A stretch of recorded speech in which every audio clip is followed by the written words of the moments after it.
Hai teman-teman, perkenalkan nama saya Elvira Julita Purba dari kelompok 2 yang terdiri dari 7 anggota kelompok, yaitu yang pertama saya sendiri, yang kedua Jessica Anastaria, yang ketiga Elisa Anak Ampun, yang keempat Alisa Putra, yang kelima Dwi Puspa Sekar Arum, yang keenam Santi Nurtika, yang ketujuh Anugrah Halilintar. Nah, di sini kami akan membahas mengenai salah satu materi dari mata kuliah komunikasi organisasi, yaitu dengan tema komunikasi organisasi sendiri. Nah, di sini kami membagi tema ini ke dalam 9 subbab pembahasan yang diawali dengan pengertian. Komunikasi organisasi merupakan pengiriman dan penerimaan berbagai pesan organisasi di dalam kelompok formal maupun informal di suatu organisasi. Nah, pendapat ini dikemukakan oleh Wiryanto pada tahun 2005. Komunikasi formal di sini merupakan komunikasi yang disetujui oleh organisasi itu sendiri dan sifatnya berorientasi kepada kepentingan organisasi. Di sini kita dapat melihat contoh seperti kebijakan, pernyataan, jumpa pers, dan surat-surat resmi. Sebaliknya, komunikasi informal merupakan komunikasi yang disetujui secara sosial dan orientasinya pun bukan pada organisasi, melainkan lebih kepada anggotanya secara individual. Dalam suatu organisasi, baik yang berorientasi komersial ataupun sosial, tindakan komunikasi dalam organisasi dalam lembaga tersebut akan melibatkan 4 fungsi. Yang pertama adalah fungsi informatif. Nah, di mana organisasi dapat dipandang sebagai suatu sistem pemrosesan informasi. Maksud di sini adalah seluruh anggota dalam suatu organisasi berharap dapat memperoleh informasi yang lebih banyak dan tepat waktu. Informasi yang dapat memungkinkan setiap anggota organisasi dapat melaksanakan pekerjaannya secara pasti.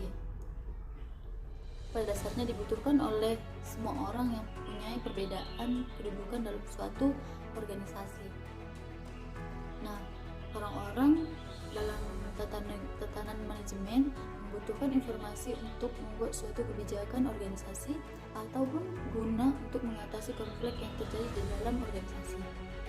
Sedangkan karyawan, biasanya bawahan, itu membutuhkan informasi tentang jaminan keamanan, jaminan sosial, jaminan kesehatan, institusi dan sebagainya. Yang kedua, fungsi komunikasi dalam organisasi adalah fungsi regulatif. Nah, regulatif ini fungsi regulatif ini berkaitan dengan peraturan-peraturan yang berlaku dalam suatu organisasi. Pada sebuah lembaga atau organisasi, ada 2 hal yang berpengaruh terhadap fungsi regulatif, yaitu yang pertama, kebatasan orang-orang berada dalam tatanan manajemen, dan yaitu mereka yang memiliki wewenang untuk mengendalikan semua informasi yang disampaikan. Sedangkan yang kedua yang berpengaruh adalah berkaitan dengan pesan atau message. Nah, pesan-pesan regulatif pada dasarnya berorientasi pada kerja. Artinya, bawahan membutuhkan kepastian peraturan-peraturan yang tentang pekerjaan yang boleh dan tidak boleh dilaksanakan. Sedangkan fungsi yang ketiga adalah fungsi persuasif. Nah, dalam mengatur suatu organisasi, pengawasan kewenangan tidak akan selalu membawa hasil yang sesuai dengan yang diharapkan. Nah, artinya kenyataan ini bahwa banyak pimpinan yang suka untuk mempersuasif bawahannya daripada memberi perintah. Sebab pekerjaan yang dilakukan secara sukarela atau karyawan akan menghasilkan kedudukan yang lebih besar dan dibanding kalau pimpinan sering memperlibatkan kekuasaan dan kewenangan. Itu fungsi yang ketiga atau fungsi persuasif. Sedangkan yang keempat adalah fungsi integratif. Di di mana setiap organisasi berusaha menyediakan saluran yang memungkinkan karyawan dapat dilaksanakan tugas dan pekerjaan yang baik. Ada dua saluran komunikasi formal seperti penerbitan khusus dalam organisasi tersebut, misalnya bulletin, letter, dan laporan kemajuan organisasi. Nah, juga saluran komunikasi informal seperti perbincangan antar pribadi selama masa istirahat kerja, atau misalnya melalui pertandingan olahraga ataupun kegiatan piknik. Atau di sini memungkinkan ya adanya saluran komunikasi informal. Nah, pelaksanaan aktivitas ini akan memberikan keinginan untuk berpartisipasi yang lebih besar dan dalam diri karyawan terhadap organisasi. Dan kewenangan tidak akan selalu membawa hasil yang sesuai dengan yang diharapkan. Nah, artinya kenyataan ini bahwa banyak pimpinan yang suka untuk mempersuasif bawahannya daripada memberi perintah. Sebab pekerjaan yang dilakukan secara sukarela atau karyawan akan menghasilkan kedudukan yang lebih besar dibanding kalau pimpinan sering memperlibatkan kekuasaan dan kewenangan. Itu fungsi yang ketiga atau fungsi persuasif. Sedangkan yang keempat adalah fungsi integratif, di mana setiap organisasi berusaha menyediakan saluran yang memungkinkan karyawan dapat dilaksanakan tugas dan pekerjaan yang baik. Ada dua saluran komunikasi formal seperti penerbitan khusus dalam organisasi tersebut, misalnya bulletin, letter, dan laporan kemajuan organisasi. Nah, juga saluran komunikasi informal seperti perbincangan antar pribadi selama masa istirahat kerja, atau misalnya melalui pertandingan olahraga ataupun kegiatan piknik. Atau di sini memungkinkan ya adanya saluran komunikasi informal. Nah, pelaksanaan aktivitas ini akan memberikan keinginan untuk berpartisipasi yang lebih besar dan dalam diri karyawan terhadap organisasi. Perkenalkan, nama saya Nugraha Lintar dari kelompok 2 akan membacakan bab 4 bagian C, yaitu persepsi dan konsep dasar komunikasi organisasi. Persepsi mengenai komunikasi organisasi perlu diketahui sebagai dasar untuk memahami apa yang dimaksud dengan komunikasi organisasi. 1. Persepsi, Reading, dan Sandbaum. Komunikasi organisasi adalah pengiriman dan penerimaan informasi dalam organisasi yang kompleks. Yang termasuk bidang ini adalah komunikasi internal, hubungan manusia, hubungan persatuan, pengelola komunikasi, downward, atau komunikasi dari atasan kepada bawahan. Komunikasi upward, yaitu komunikasi dari bawahan kepada atasan. Komunikasi horizontal, yaitu komunikasi dari orang-orang yang sama tingkatnya dalam organisasi. Keterampilan, berkomunikasi dan berbicara, mendengarkan, menulis, dan evaluasi program. 2. Persepsi, Katz dan Kahn. Komunikasi organisasi merupakan arus informasi, pertukaran informasi, dan pemindahan arti dalam organisasi.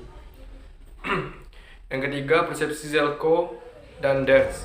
Komunikasi organisasi adalah suatu sistem yang saling tergantung yang mencakup komunikasi internal dan komunikasi eksternal.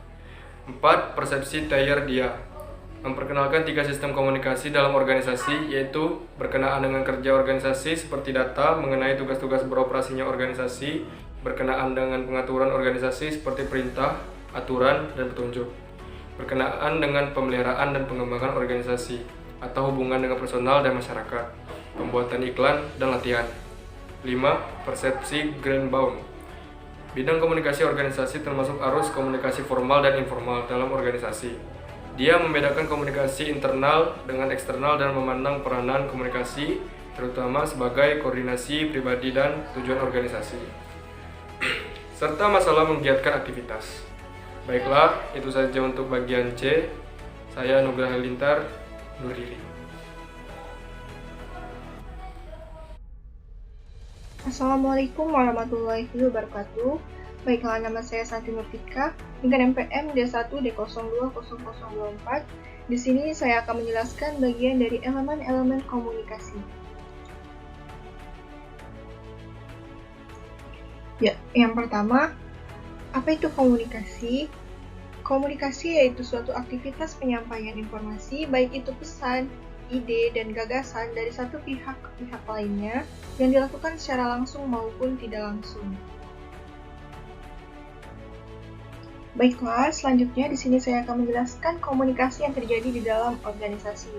Yang pertama yaitu ada komunikasi makro, dan yang kedua yaitu komunikasi mikro.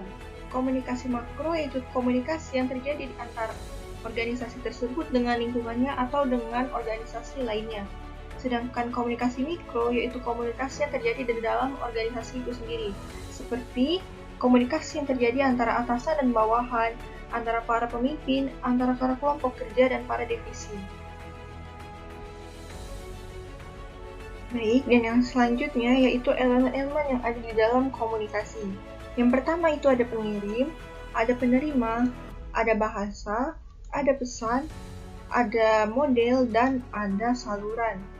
Pengirim itu mentransmit komunikasi, dan penerima itu mendapatkan dan menguraikan kodenya.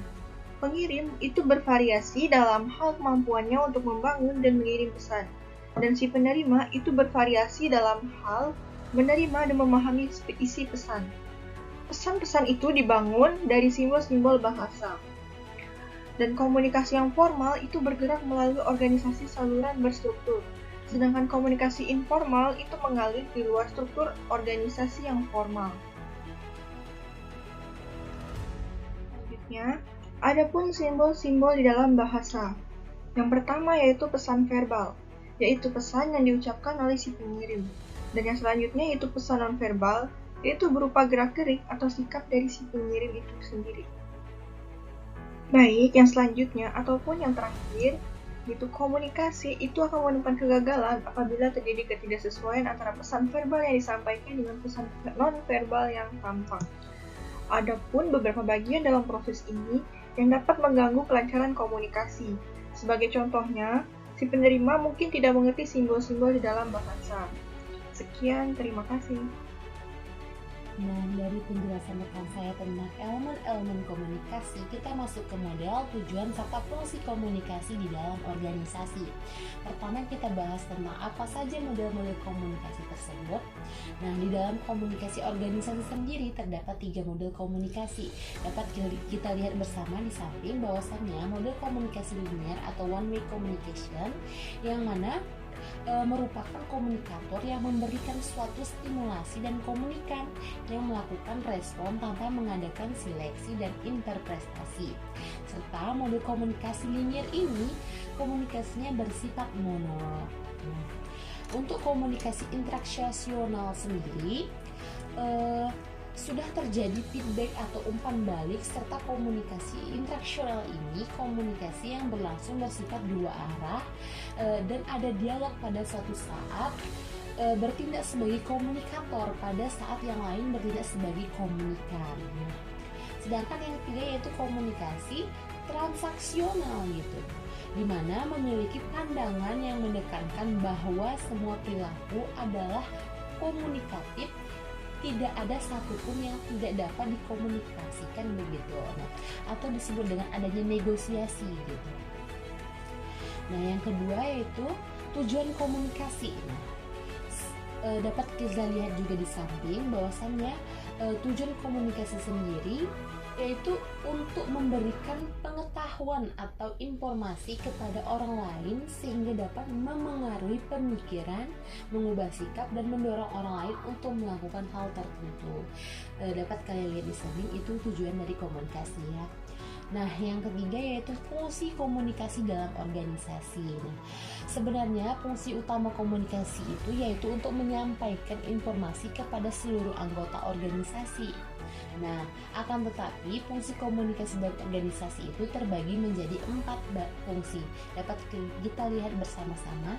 Yang pertama fungsi informatif. Nah, fungsi informatif ini merupakan orang-orang yang dalam tataran manajemen membutuhkan informasi untuk membuat suatu kebijakan organisasi ataupun guna mengatasi konflik yang terjadi di dalam organisasi. Serta karyawan atau bawahan membutuhkan informasi tentang jaminan keamanan, jaminan sosial, dan kesehatan, izin cuti, serta sebagainya gitu. Nah, yang kedua yaitu fungsi regulatif. Nah, fungsi regulatif ini berkaitan dengan peraturan-peraturan yang berlaku dalam suatu organisasi gitu, pada semua lembaga atau organisasi, yang mana ada 2 hal yang berpengaruh terhadap fungsi regulatif ini, yaitu atasan atau orang-orang yang berada dalam tataran manajemen, serta berkaitan dengan pesan atau misi. Di mana pesan-pesan regulatif itu pada dasarnya berorientasi pada kerja. Artinya apa? Bawahan membutuhkan kepastian peraturan tentang pekerjaan yang boleh dan tidak boleh untuk dilaksanakan gitu. Nah, yang sedangkan yang ketiga yaitu fungsi persuasif. Nah, dapat kita lihat bersama-sama juga di samping, di mana fungsi persuasif ini mengatur suatu organisasi.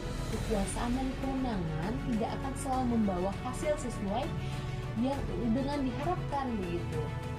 Maka banyak pemimpin yang lebih suka mempersuasi bawahannya daripada memberikan perintah. Karena apa? Karena pekerjaan yang dilakukan secara sukarela oleh karyawan akan menghasilkan kepedulian yang lebih besar dibanding pimpinan yang memperlihatkan kekuasaan dan kewenangannya seperti itu. Nah, yang terakhir yaitu fungsi integratif. Di mana fungsi integratif ini bagi setiap organisasi berusaha menyediakan saluran yang memungkinkan karyawan dapat dilaksanakan tugas dan pekerjaan dengan baik dengan saluran komunikasi, informasi, dan formal gitu. Serta pelaksanaan aktivitas ini akan memudahkan keinginan untuk berpartisipasi yang lebih besar dalam diri karyawan terhadap organisasi. Nah, tidak hanya itu, fungsi komunikasi juga berfungsi sebagai fungsi informasi, fungsi ekspresi, fungsi kontrol, fungsi sosial, fungsi ekonomi, fungsi dakwah, dan sebagainya. Baiklah, di sini saya akan melanjutkan penjelasan mengenai 2 materi, yaitu materi pertama yaitu pendekatan komunikasi organisasi dan hierarki komunikasi organisasi. Untuk materi yang pertama yaitu pendekatan komunikasi organisasi.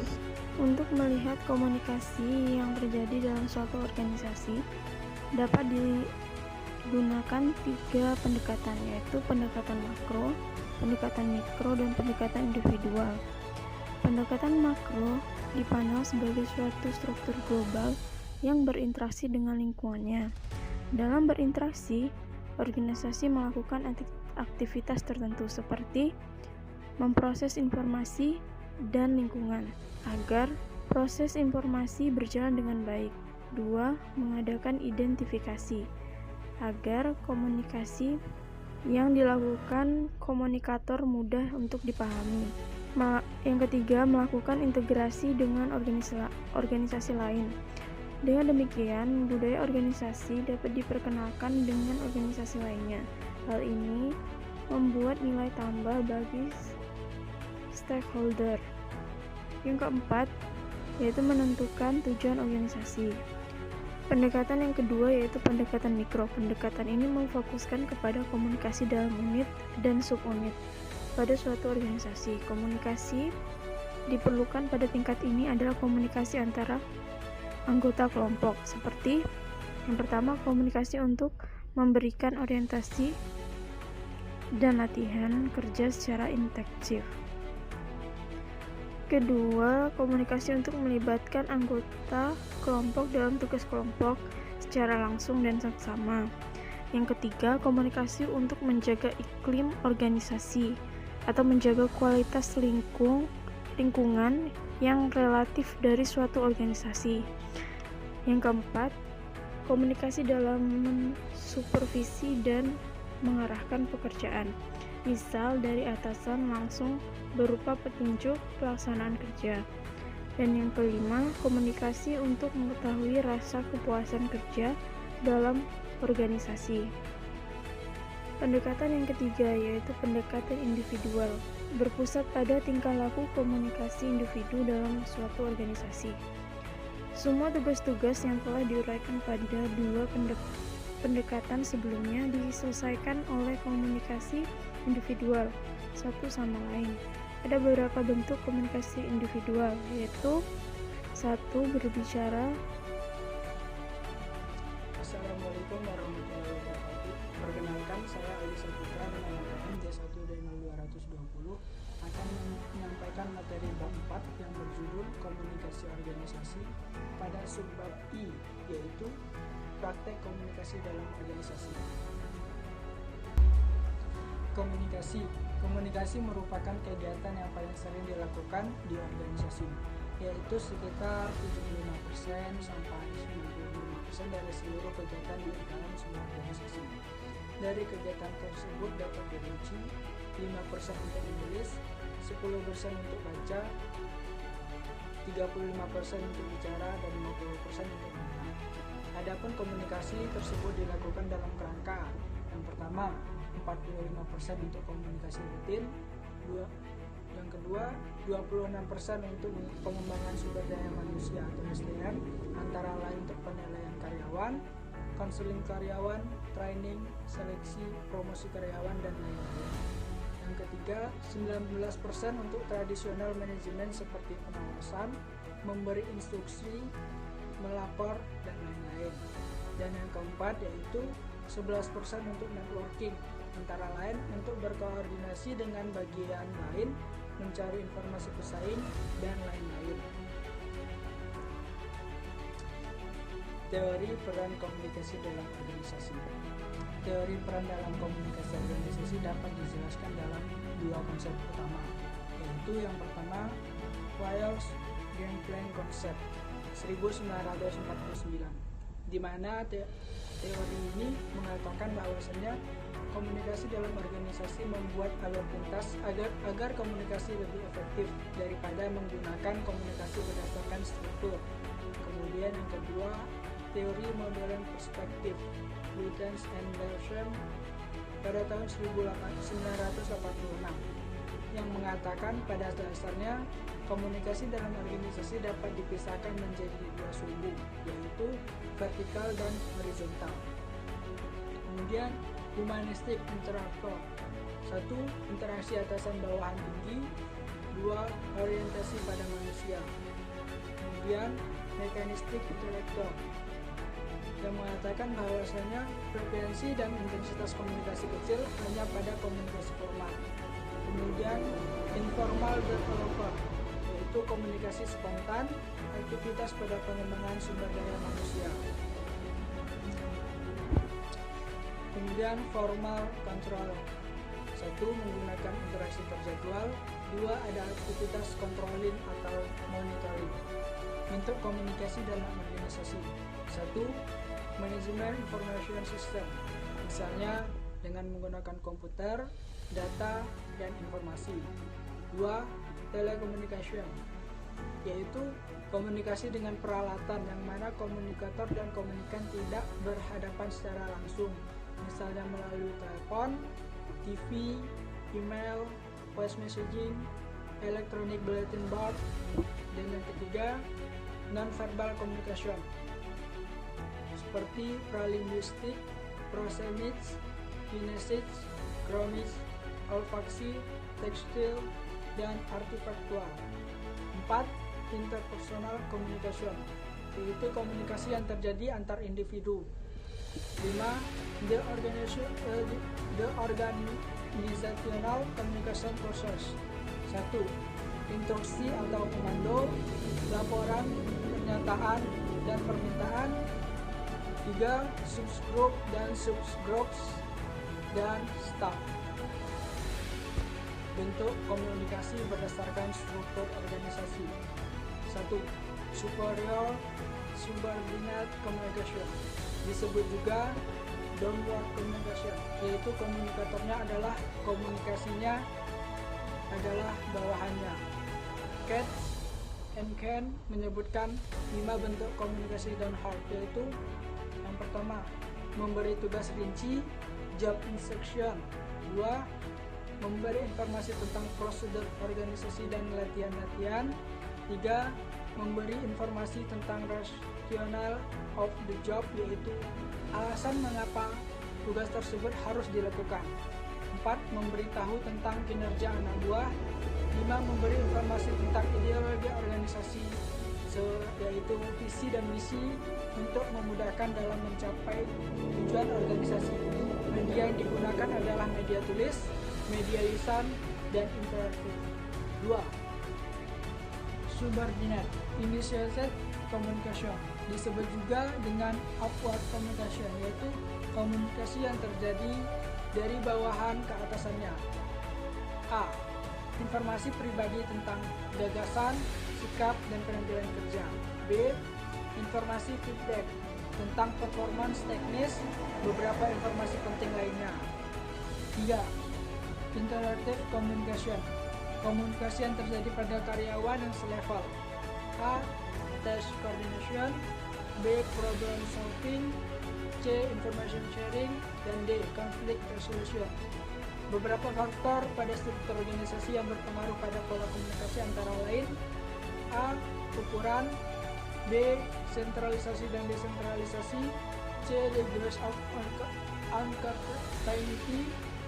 Kemudian dampak komunikasi pada performance dan satisfaction perceived, yaitu accuracy of communication, gatekeeping, face-to-face communication, satisfaction with communication, job satisfaction. Bella, hanya itu materi dari subbab I yang dapat saya sampaikan. Kurang dan lebihnya sama maaf. Saya kiri. Assalamualaikum warahmatullahi wabarakatuh. Sampai di sini pembahasan kami mengenai materi komunikasi organisasi. Kami dari kelompok 2 mengucapkan terima kasih. Thank you for watching.